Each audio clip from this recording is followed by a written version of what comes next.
फक्त सांग सुरू झालं. Good evening. How are you? Thumbs up करा, थम्सअप करा. How are you?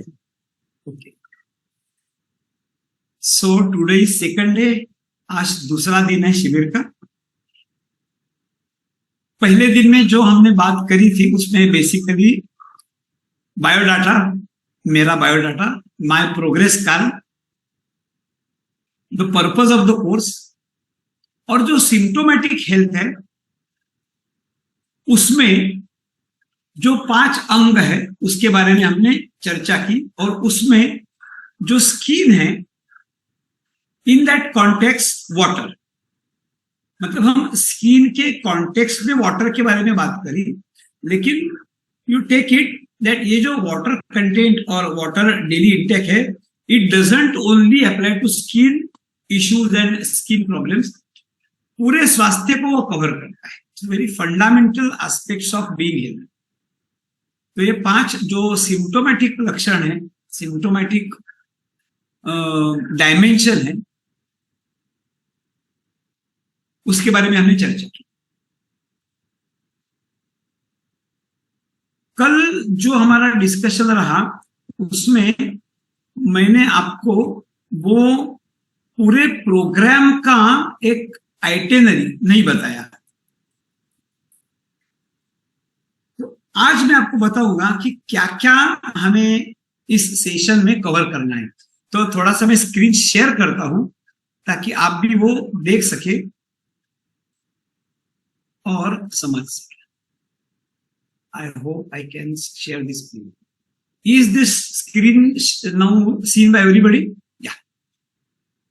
तो हमने सिम्टोमेटिक जो डायमेंशन है देखा. आज हम टैनिटा का डायमेंशन देखेंगे, मेरिडियंस का डायमेंशन देखेंगे, ऑरा का डायमेंशन देखेंगे, और फाइनली क्लिनिकल डायमेंशन देखेंगे स्वास्थ्य के बारे में. उसके एक एक जो घटक है उस पर चर्चा करेंगे. मेरा क्या अनुभव रहा, मैंने कैसे शुरुआत की, वो क्यों छोड़ दिया, और फाइनली जो ब्लड रिपोर्ट्स है उस पर मैंने कैसा जीरो डाउन किया. बाद में हम देखेंगे definition of health, world health organisation की क्या व्याख्या है, आयुर्वेद की क्या व्याख्या है, और 7.4 की क्या व्याख्या है. फिर हम देखेंगे जेनेसिस ऑफ डिसीज, जो हमें व्याधि का अनुभव होता है, रोग का अनुभव होता है, बीमारी का अनुभव होता है, वो कैसे होता है, व्हाट इज द प्रोटोकॉल.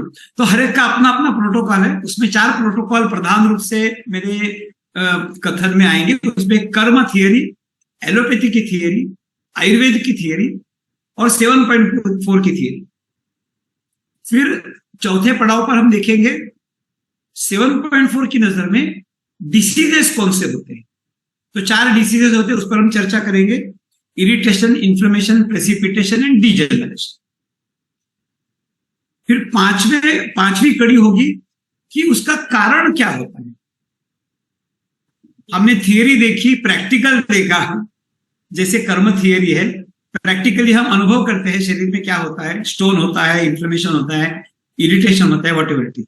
लेकिन उसका कॉज क्या है, क्या जर्म से होता है, बैक्टीरिया से होता है, वायरस से होता है, त्रिदोष से होता है, या हमारे मन में जो विकार आते हैं उसके लिए, उसकी वजह से होता है. उस पर थोड़ी चर्चा करेंगे. एंड देन हम 7.4 के परिप्रेक्ष्य में जो बीमारी है उसका क्या एंट्री पॉइंट्स है उस पर चर्चा करेंगे. उसमें एसिडोसिस एक है, शुगर, टी, कॉफी, पिकल, पापड़, बेकरी प्रोडक्ट, रिफाइंड ऑयल ये एक है, मैनमेड केमिकल्स ये एक है, फ्री रेडिकल्स ये एक है, और सिंपैथेटिक नर्वस सिस्टम और पैरासिम्पैथेटिक नर्वस सिस्टम, उसकी वजह से जो प्रॉब्लम्स होते हैं उस पर चर्चा करेंगे. उसके आगे होगा बेसिकली हम 5-6 जो कॉमन एलिमेंट्स है, जैसे कि diabetes, BP, cholesterol, obesity, arthritis, asthma and kidney stone, इसके बारे में हम चर्चा करेंगे from main stream dimension as also 7.4 dimension. और थोड़ा सा कंपैरेटिव हम स्टडी करेंगे कि how the way we look at the problem differs from the mainstream, and of course therefore our application of solution is also different. उसके बारे में उसके बाद में बात करेंगे 10 कमांडमेंट्स। ये कोई मोजेस के 10 कमांडमेंट्स नहीं है, ये माधव के 10 कमांडमेंट्स है। तो वो क्या है उसके बारे में हम चर्चा करेंगे। ये सूत्र ऐसे होंगे कि अगर कोई व्यक्ति फूड प्लान लेता है, बाद में नहीं लेता है, बस इतना भी फॉलो करो तो भी उसको अनुभव होगा कि वो स्वास्थ्य के रास्ते पर चल रहा है और वो अपना अपना जिस गति से वो जा सकता है, best possible way he can do, उसके बारे में चर्चा करें। अगर फूड प्लान लेता है, if you want to jump into the system, फिर फूड प्लान के इंग्रेडिएंट्स क्या है, क्या घटक है, किस आधार पर फूड प्लान बनता है, तो ब्लड रिपोर्ट्स के आधार पर बनता है। और उसके घटक क्या है, 40 essentials, 80-20 combination of acid and alkali food, fat protein carbohydrate का रेशो कितना होना चाहिए, फूड के टाइमिंग्स कैसे होना चाहिए, फूड का कॉम्बिनेशन कैसे होना चाहिए, और वेज, नॉनवेज, जैन, वेगन, हम किस तरह के फूड का समर्थन करते हैं या किसी को नकारते हैं, क्यों नकारते हैं, कैसे नकारते हैं, उसके बारे में चर्चा करेंगे। फिर फूड सप्लीमेंट्स पर चर्चा करेंगे। उसके बाद में धन्वंतरि योग पर चर्चा करेंगे। 10th कड़ी है, ये काम कैसे हम आगे लेके जाने की सोच रहे हैं।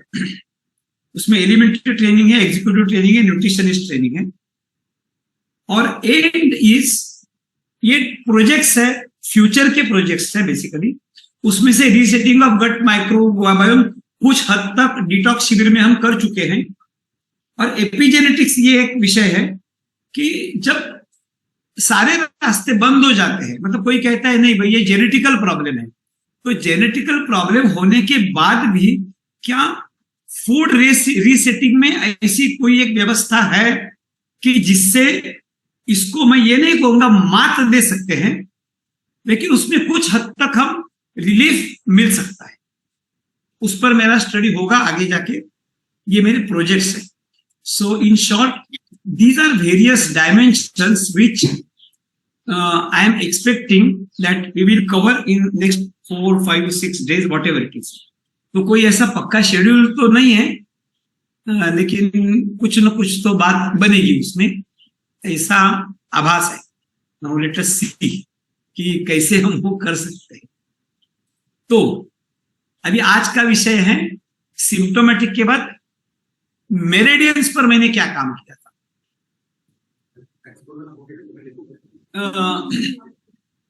जब मैं एक्यूप्रेशर का स्टडी करता था तो मेरा परिचय हुआ मेरिडियंस।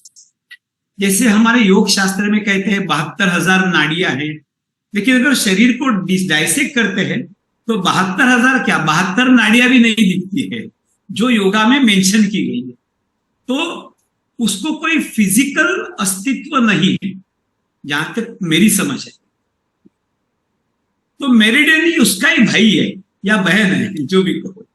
वो जो मेरिडियंस है ना, वो ऐसे मानते हैं कि पूरे शरीर में वो एनर्जी लाइंस है, और उसको अगर हम एक्यूप्रेशर या एक्यूपंक्चर के माध्यम से एक्टिवेट करते हैं तो उसमें जो ब्लॉक्स होते हैं जिसके कारण स्वास्थ्य में समस्या आ सकती है, वो ब्लॉक्स डिसॉल्व होते हैं और हमें जो बीमारी होती है उससे हम छुटकारा पाते हैं। तो उसके बारे में स्टडी किया। तो मैंने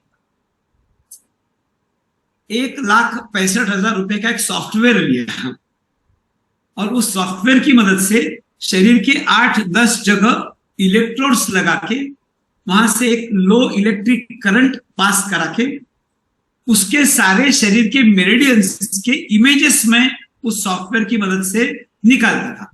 और वहां वो मेरिडियंस में कहां कहां ब्लॉकेजेस है वो ब्लैक डॉट से मुझे पता पड़ता था, उसमें कैसे होते हैं ब्लैक्स, कहां होते हैं वो ब्लॉक्स। फिर स्केच पेन की मदद से मैं उसके शरीर पर वो स्पॉट जो होता है जहां इमेज में ब्लैक स्पॉट है वह मार्क करके देता था, ताकि वो व्यक्ति घर जाके एक्यूप्रेशर या एक्यूपंक्चर की मदद से वो ब्लॉक डिसॉल्व करे या उसके ऊपर उस पर कुछ काम करे। बहुत सारे पेशेंट्स इस तरह से मैंने किए और बाद में मुझे एक एहसास हुआ कि मैं जिस विषय में जा रहा हूं वो ब्रिक एंड मॉर्टर कैटेगरी का नहीं है, वो सब हवा हवा ही है, मतलब है नहीं है। कोई बोला मुझे बताओ तो मैं बता नहीं सकता, मतलब मैं मेरिडियन भी बता नहीं सकता और मैं ब्लॉक भी बता नहीं सकता। तो जो मैं बता ही नहीं सकता उसके बारे में ज्यादा जोर देना मैं ठीक नहीं समझा, इसलिए जो मेरिडियंस का काम था वो थोड़ा पीछे हो गया। और मेरा जो 1,65,000 का इन्वेस्टमेंट था वो भी खराब हो गया। उसके बाद में मैंने एक ऑरा का कोर्स किया स्वास्थ्य के लिए, जो एक गाना है ना, क्या क्या न सहे हमने सितम आपके खातिर, ऑरा का कोर्स किया। विचार ये था, कल्पना ये थी, आइडिया ये थी कि अगर ऑरा हम किसी की समझ पाएंगे तो उस, क्योंकि बीमारी ऑरा में रिफ्लेक्ट होती है, ऐसा जो ऑरा रीड करने वाले वो मानते हैं, इसलिए वो कोर्स किया। उसका भी हजारों रुपए का एक सॉफ्टवेयर परचेस किया, लैपटॉप में वो इंस्टॉल किया और बहुत सारे लोगों के ऑरा के फोटो निकाल के उसका स्टडी किया। लेकिन वो भी कोई ठोस ब्रिक एंड मॉर्टर न होने की वजह से बहुत सारे पेशेंट्स करने के बाद मुझे आभास हुआ कि भाई ये भी it is not my cup of T. मैं ये नहीं कह रहा हूं ये मेरेडियंस, ये जो ऑरा है वो इट डजंट एग्जिस्ट और उसमें कोई दम नहीं है, ऐसा मैं बिल्कुल नहीं कहता, उसमें भी तथ्य होगा, but I am not made for that, इसलिए वो भी पीछे रहा। फिर टैनिटा की बात करता हूं। एक्चुअली ये जो काम है ना, मैंने टैनिटा मशीन से शुरुआत की थी। Tanita machine is a like a weighing balance, वो जो स्मॉल वेइंग बैलेंस होता है और उसको दो होल्ड रहते हैं जो हम खींच के हाथ में पकड़ते हैं। उस पर खड़ा रहने से आपके शरीर का वजन कितना है, फैट कंटेंट कितना है, विसरल फैट कितना है, बॉडी फैट कितना है, वाटर परसेंटेज कितना है, बोन मास कितना है, मसल्स कितना है, मेटाबॉलिक एज कितना है, ये सारे जो मोटा मोटा डिटेल्स है वो खबर पड़ती है। From the day I started working on these lines, पहले 10 साल मैंने टैनिटा मशीन पर से काम, और किसी व्यक्ति कोई मिलता है तो उसको पहले टैनिटा मशीन पर उसका मेजरमेंट लो, उसका जो भी बॉडी का कंपोजिशन है उसके अनुसार उसको फूड दे दो, 6 महीने के बाद फिर से टैनिटा मशीन पर दो। तो सिम्प्टोमेटिक एंड टैनिटा मशीन दोनों को जोड़ के उसमें क्या ट्रांसफॉर्मेशन हुआ है वो समझ के उसको मैं गाइड करता था, और वो भी काफी हद तक बहुत अच्छा रहा। मतलब जो मेरा बेसिक ग्राउंड वर्क था वो टैनिटा मशीन पर ही था। So I am very much grateful to Tanita machine, और उसने बहुत काम किया है। लेकिन जब धीरे धीरे वो टैनिटा मशीन का अप्रोच थोड़ा ग्रॉस था, और तब मेरा ब्लड रिपोर्ट्स का जो स्टडी है, जो मेरा अध्ययन था वो पूरा नहीं हुआ था। फिर 10 साल के बाद मेरे ब्लड रिपोर्ट्स जो सामने रख के काम करना शुरू किया, तो तब जाके मेरे ब्लड रिपोर्ट्स का काम शुरू हुआ। उसको भी अभी 10 साल हो गए। तो 10 ब्लड रिपोर्ट्स कौन से मैं देखता हूं, उसका सीबीसी देखता हूं, इंसुलिन देखता हूं, HbA1c देखता हूं, CRP, homocysteine, LFT, KFT, GFR, B12, D3 and thyroid. अब आप पूछोगे कि ये 10-12 जो रिपोर्ट्स है उसमें क्या खूबी है, ऐसी क्या उसकी महत्ता है कि आप इतने ही रिपोर्ट देखते हो। इतने ही रिपोर्ट देखने के 2 कारण हैं। पहला कारण रिपोर्ट की तरफ से है और दूसरा कारण मेरी तरफ से। तो रिपोर्ट की तरफ से कारण यह है कि मुझे कोई किसी भी व्यक्ति के बारे में डायग्नोसिस नहीं करना है। डायग्नोसिस करना डॉक्टर का काम है, और 7.4 मेरा काम है प्रोग्नोसिस करना, आगे जाके क्या होगा। जो हुआ है वो हुआ है, आगे जाके क्या होने की संभावना है, क्या प्रोबेबिलिटी है। तो एक ये मुद्दा था। तो ये सारे रिपोर्ट्स पढ़ने के बाद मुझे एक सेंट्रल आइडिया इस व्यक्ति के बारे में कि इसका आगे के 10 साल में क्या होने वाला है। ये कोई, मैं ज्योतिषी नहीं हूं, नहीं ये कोई ठोस प्रेडिक्शन है, बट मैं कहता हूं ये प्रोबेबिलिटी है, और जहां तक मेरा अनुभव है, मेरी समझ है, वो काफी हद तक सहयोगी होती है। तो from reports point of view मैंने ये रिपोर्ट्स चुने हैं। और from person my point of view, मेरा अध्ययन इसी हद तक हुआ है आज तक। तो जहां तक मेरा अध्ययन हुआ है वही रिपोर्ट में कराऊंगा। जो रिपोर्ट में समझ नहीं सकता, पढ़ नहीं सकता, वो करा के उसका बजट बढ़ाना, खर्चा बढ़ाना और बाद में बोलना ये मुझे मालूम नहीं है। तो जितनी मेरी समझ है, मतलब सामान्य भाषा में जितनी मेरी औकात है, उसके दायरे में मैंने रिपोर्ट्स देखी। सो ये रिपोर्ट की क्या महत्व है, जब हम डिसीजेस पर बात करेंगे ना, उस समय उस पर हम ज्यादा चर्चा करेंगे।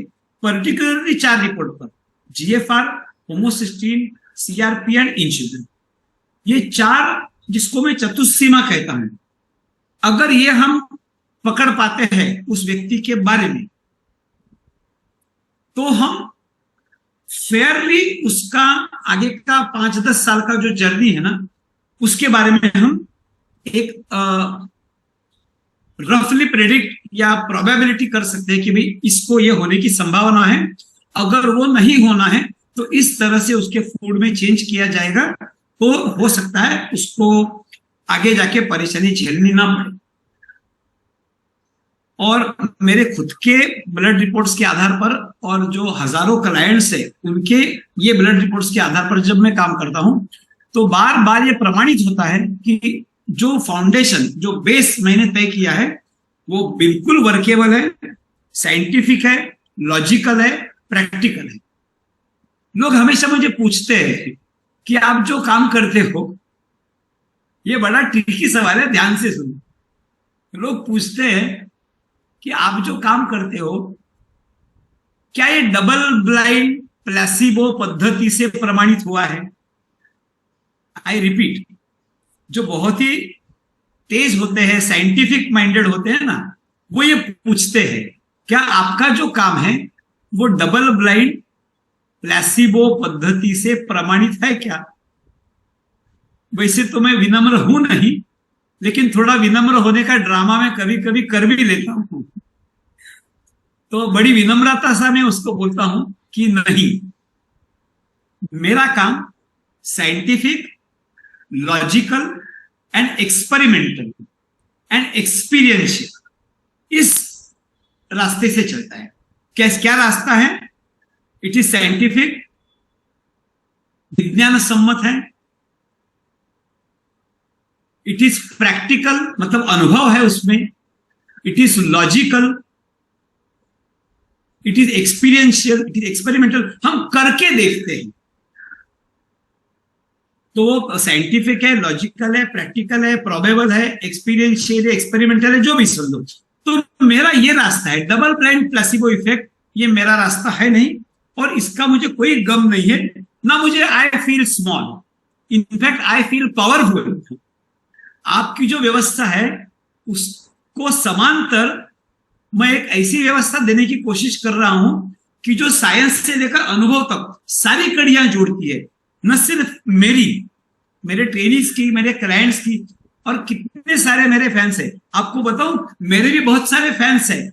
वो मुझे फोन करके बोलते हैं कि दादा, हमने तुम्हारा कोर्स तो नहीं किया, ब्लड टेस्ट तो नहीं की, लेकिन आपका जो बुक है, वो बुक पढ़ने के बाद उसमें जो भी आपने टिप्स दिए हैं वो हमने करे और हमारे जिंदगी में ट्रांसफॉर्मेशन हुआ। हम बहुत आभारी है। तो मेरे पास ऐसे करोड़ों आभार है। मैं करोड़पति हूं ना। वो जो अमिताभ बच्चन का शो चलता है ना, 7 करोड़ 10 करोड़ का आंसर, वैसे मेरे पास करोड़ों करोड़ों ऐसे जमा हुए हैं आशीर्वाद और शुभेच्छा लोगों की। हो सकता है कभी ईडी का छापा मेरे घर पर पड़ेगा कि ये करोड़पति है और उसकी जो आमदनी है और उसका जो करोड़पति है वो मेल नहीं खा रहा है, तो उसको पूछो भाई इतना कहां से लाया। लेकिन ये ब्लेसिंग्स है and it is not in the form of money anyhow. तो आज का दूसरा मुख्य मुद्दा है डेफिनेशन ऑफ हेल्थ। स्वास्थ्य की व्याख्या क्या है? अगर स्वास्थ्य की व्याख्या हमें देखनी है तो फर्स्ट एंड फॉरमोस्ट आता है किस इंस्टीट्यूट का नाम? World health organisation, WHO। 1948 या 46 के आसपास, I am not very sure, लेकिन उसी दायरे में वर्ल्ड हेल्थ ऑर्गेनाइजेशन ने एक व्याख्या की है what is health? It is physical, mental or emotional and social well-being, and not only absence of disease or infirmity. मतलब ये शारीरिक, मानसिक, सामाजिक हार्मनी, संतुलन, और सिर्फ मैं बीमार नहीं हूं, मैं दुबड़ा नहीं हूं, ऐसे निगेटिव नहीं है, not of absence of disease, लेकिन उसके साथ साथ उसमें ये भी होना चाहिए क्या? Harmony, physical, emotional and social wellbeing. जब मैंने व्याख्या पढ़ी तो मुझे एकदम तगड़ा अच्छा लगा, लेकिन इस व्याख्या के आधार पर, इस व्याख्या के दायरे में मैंने किचन में जाके इस व्याख्या के आधार पर मैं कह रहा हूं आज का मेन्यू क्या बनेगा, इस पर सोचना शुरू किया, और 1 घंटा सोचने के बाद भी इस व्याख्या के आधार पर मैं कुछ मेनू तय नहीं कर पाया। और फिर मुझे लगने लगा कि भाई ये व्याख्या में गड़बड़ है। व्याख्या का तात्पर्य क्या है? व्याख्या क्यों करते हैं हम? टाइम पास के लिए व्याख्या करते हैं क्या? नहीं, हम व्याख्या इसलिए करते हैं कि हम कुछ डिसाइड कर सके, हम कुछ निर्णय ले सके, हम कुछ एक्शन प्लान बना सके। तो ये व्याख्या जगन मान्य है, विद्वत मान्य है, साइंस मान्य है, लेकिन माधव जोशी से इस व्याख्या को मान्यता नहीं है। वैसे मेरी मान्यता है या नहीं है, वो कांदीवली का कुत्ता भी नहीं पूछता है उसको कि तुम मान्यता देते हो या नहीं देते हो, लेकिन फिर भी मैं अपनी बात रखना चाहता हूं, ये व्याख्या मुझे मान्य नहीं है। फिर एलोपैथी के बाद किसका नंबर आता है? ऑफकोर्स हमारी 5000 साल पुरानी परंपरा। गर्व से कहो हम भारतीय हैं, गर्व से कहो हम सनातनी हैं। आजकल क्या क्या गर्व से कहना पड़ता है पता नहीं, लेकिन हमारी अच्छी खासी परंपरा है, 5000 साल की आयुर्वेद की परंपरा। तो आयुर्वेद की दृष्टि से भी मैंने व्याख्या देखी, वो भी एक बड़ा संस्कृत कॉम्प्लिकेटेड श्लोक है कि सब सम हो, मल सम हो, फलाना सम हो, डमका सम हो, एक बात। और दूसरी बात वो कफ वात पित्त का संतुलन। सवाल ये उठा, वो कफ वात पित्त तो कहीं मैं मेजर नहीं कर सकता था, तो मुझे खबर नहीं पड़ती थी। लक्षणों से हम जानने की कोशिश करते हैं कि कफ प्रवृत्ति है, वात प्रवृत्ति है, तो थोड़ी उसकी सब्जेक्टिविटी भी आ गई उसमें। एंड अगेन सेम पॉइंट, समदोष समाग्निश्च समच, ऐसा कुछ है उसका एक श्लोक। वो श्लोक पढ़ने के बाद भी उस दिन का मेनू में नहीं बना सकता, तो मुझे लगा कि मैं इससे भी संतुष्ट नहीं हूं। तो न मैं एलोपैथी की व्याख्या से संतुष्ट था, न मैं आयुर्वेद की व्याख्या से संतुष्ट। फिर होम्योपैथी की व्याख्या कि मन का शरीर पर प्रभाव पड़ता है। फिर शरीर तो मन तो शरीर का हिस्सा है, तो मतलब शरीर का शरीर पर प्रभाव पड़ता है, मतलब शरीर का मन पर प्रभाव पड़ता है या मन का शरीर पर प्रभाव पड़ता है। इस उलझन में मैं खाने को क्या बनाऊं, इसका मैं निर्णय नहीं कर सकता था, तो वो भी दरवाजा मेरे लिए बंद हो गया। अब वो कहेंगे कि हमने जो व्याख्याएं बनाई है वो माधव जोशी को खाना बनाने के लिए मदद करे, इसलिए बनाई नहीं है। वो जो जिसके लिए बनाई नहीं है उसमें क्यों उलझ रहा है वो? लेकिन मुझे चाहिए था स्वास्थ्य की ऐसी व्याख्या जो मेरे को खाना बनाने में मदद, बुकिश व्याख्या नहीं चाहिए मुझे। तो तीनों व्याख्याएं मेरे लिए नाकाम रही। फिर मैंने सोचा मैं कुछ अलग से व्याख्या, तो 7.4 की व्याख्या मैंने। 7.4 की व्याख्या क्या थी? Complete chemical reaction is health, incomplete chemical reaction is disease. अब ये व्याख्या क्यों मन में आई? क्योंकि बेसिकली मैं केमिस्ट्री का स्टूडेंट हूं, मेरा ग्रेजुएशन केमिस्ट्री में हुआ है, तो मेरा सोच भी केमिस्ट्री के अनुसार होता है। तो मैंने ये व्याख्या की। तब आप पूछोगे 3 तगड़ी व्याख्याएं खुद को शाना समझने वाले माधव जोशी ने नकारी है। वर्ल्डेज को नकारा, आयुर्वेद को नकारा और होम्योपैथी को नकारा। उनकी व्याख्या को। तो तुम्हारी जो व्याख्या है, क्या तुम्हारी व्याख्या से खाने का मेनू बन सकता है? आज क्या बनाने का है? हाँ, बन सकता है। जिस खाने से और जो खाना पचाने से हमारे शरीर में जितनी रासायनिक प्रक्रिया होती है वो सही हो, तो वो खाना सही है। उसको मैं उदाहरण देता हूं तो आपको पता चलेगा कि कैसे। Not quantum jump, of course, I repeat, not quantum jump, but धीरे धीरे विषय समझो तो आप मेनू तक जा सकते हैं। अब ये मेरी व्याख्या में थोड़ी इलेबोरेट करता हूं। What is the definition of digestion? Digestion की व्याख्या क्या है? Physical and chemical breakdown of a substance. कुछ भी आप खाते हो, मांस का टुकड़ा खाते हो, उसमें प्रोटीन होता है, फिर वो पॉलीपेप्टाइड होता है, फिर पेप्टाइड होता है, फिर अमाइनो एसिड होता है। तो मांस का टुकड़े का हजारों अमाइनो एसिड में कन्वर्ज होना इज डाइजेशन। मतलब फिजिकली भी ब्रेकडाउन होता है, केमिकली भी ब्रेकडाउन होता है। जब आप रोटी खाते हो तो वो पॉलीसैकेराइड है, सैकरॉन यानी ग्लूकोज, ग्लूकोज के अनेक मॉलिक्यूल्स उसमें जुड़े हुए हैं। फिर पॉलीसैकेराइड का डाइसैकेराइड में रूपांतर होना, डाइसैकेराइड का मोनोसैकेराइड में रूपांतर होना, इसको मैं डाइजेशन कहता हूं। ये डाइजेशन की व्याख्या है। तो पॉलीसैकेराइड का उदाहरण है। अगर हमारे सलाइवा का पीएच जितना होना चाहिए उतना है, तो ही पॉलीसैकेराइड जितना खाया है वो सारे के सारे पॉलीसैकेराइड का डाइसैकेराइड में रूपांतरण होगा। और जब वो स्टमक में जाएगा तो स्टमक में जो डाइसैकेराइड है उसका मोनोसैकेराइड में रूपांतरण होगा। तो हमारा क्राइटेरिया क्या रहा? सलाइवा का जो पीएच है वो सही होना चाहिए। सही होना चाहिए मतलब कितना होना चाहिए? वो कौन से सिक्रीशन का पीएच कितना होना चाहिए? जब मैं 7.4 के डेफिनेशन पर डिटेल बात करूंगा तब बताऊंगा। लेकिन वो जो लिटमस पेपर रहता है ना, वो लिटमस पेपर या एक पीएच मीटर रहता है। आप अपने मुंह में लिटमस पेपर डाल के सलाइवा का पीएच क्या है चेक कर सकते हो। और अगर आपके सलाइवा का पीएच सही नहीं है तो खाने में बदलाव करके सलाइवा का पीएच सही करा के आप डाइजेशन का जो काम है सलाइवा का, उसको मदद कर सकते हो।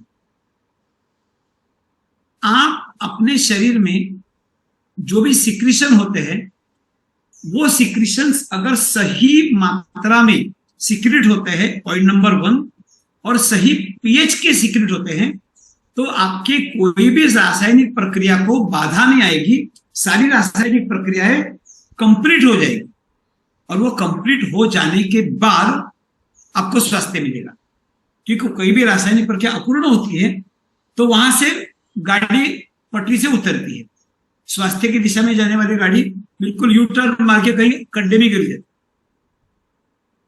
तो ये एक उदाहरण है। ऐसे हमारे पैंक्रियाज में जो जूस रहता है उसका एक पीएच रहता है, गॉल ब्लैडर में जूस रहता है उसका पीएच रहता है, डाइजेस्टिव जूसेस रहते हैं उसका पीएच रहता है, हमारी यूरिन है उसका पीएच रहता है, हमारे आंसू है उसका पीएच रहता है, हमारी स्किन है, पसीना है, उसका पीएच रहता है। तो हमारे सारे पीएच जो है वो अपने अपने रोल के अनुसार उनका अगर पीएच रहेगा तो उनका जो तय नियत रोल है, काम है, वो काम को सही ढंग से कर सकेंगे और आपको बीमारी नहीं आएगी। क्योंकि उसमें अगर कोई बाधा आती है तो वो बिगड़ जाता है। तो ये सारे जो पीएच हैं, वो ये जो सारे पीएच है वो किस पर डिपेंड करते हैं? ब्लड पर डिपेंड। जैसे ब्लड का पीएच हम मानते हैं हेल्दी ब्लड का 7.35 टू 7.45 होना चाहिए, ये हेल्दी रेंज है। और बाकी के जो पीएच है गैस्ट्रिक जूसेस है, जैसे कि हाइड्रोक्लोरिक एसिड, उसका पीएच 1.5 टू 2.5 होना चाहिए।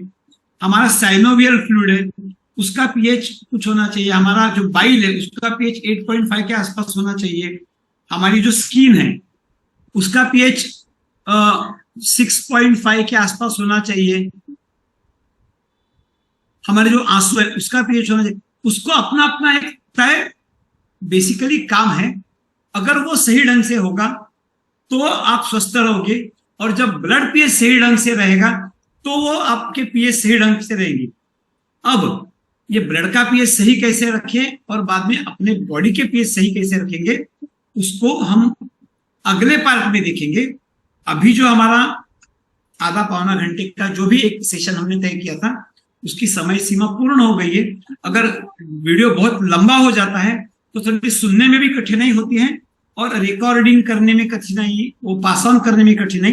तो यहां हम ब्रेक करेंगे, कंक्लूड करेंगे, और 2 मिनट के बाद इसी लिंक पर फिर से ज्वाइन करेंगे and we will continue our second section, जिसमें बचे हुआ जो 1.5 पॉइंट है, एक पूर्ण पॉइंट है और एक आधा अभी का जो पॉइंट है वो कंप्लीट करेंगे, और आज का सेशन हम 2 पार्ट में पूर्ण करेंगे। So we will exit for now and again connect to this link after 2 minutes.